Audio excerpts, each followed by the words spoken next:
Ég var alltaf mjög óviss með hvað ég vildi læra. Ég vildi halda svona öllum möguleikum mjög opnum og fannst hugvísindin henta mér mjög vel til þess. Og íslenskudeildin vera svona kannski sú hugvísindadeild sem er fjölbreyttust og tekur á flestum sviðum. Ég vissi alltaf að mig langaði að vinna með texta, svo ég ákvað að reyna að kynnast bókmenntum betur og ekki síst bara tungumálinu. Manni var tekið með mjög opnum örmum þegar maður kom inn í námið. Þegar nemandi kemur inn í íslenskuna að það fyrsta sem hann verður líklega var við er að hann mun kynnast kennurum úr svo ólíkum áttum. Og allir þessi kennarar að stunda mjög ólíka rannsóknir. Sjálf kenni ég miðaldabókmenntir og það er mjög mikið að gerast. Ég læriði ótrúlega mikið að þekkja sjálfa mig, bara samfélagið í kringum mig. Líka skilja hvaðan það kemur, hvaðan tungumáli kemur. Það er líka bara frábært félagslíf. Ég man til dæmis þegar ég var í BA-námi og mastersnámi, það var rosa svona, þetta er ekki stór hópur en hann er búið svona samrýndur.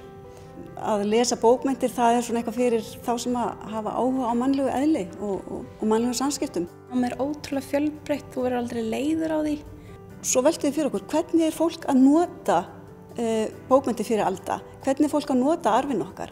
Hvernig voru þessar bókmenntir notaðar í listsköpun? Hvernig koma það fram í bíómyndum? Það kom mér mikið á óvart hvað það er mikil heimspeki í íslensku náminu. Það er rosalega margt skemmtilegt sem við gerum í málfræðinni. Við erum að reyna að skilja hvað er að gerast í heilanum á 3 ára barni þegar það er að átta sig á móðurmálinu. Nemendur getur þetta tekið íslensku sem aðalgrein og tekið svo aukagrein með 60 eininga aukagrein úr öðru fagi, hvort sem er í okkar deild eða jafnvel á öðru sviði. Ég er sem sagt á leiðinni í talmeinafræði í meistaranámi og mér fannst bara svolítið sniðugt að taka sálfræðina með af því að það eru forkröfur inn í talmeinafræðinámið sem tengjast sálfræðinni líka og þannig náði ég eiginlega bara að slá 2 flugur í einu höggi. Ég ætla að vinna mikið með texta, skrifa heilmikið og nýta íslenskuna mikið í það.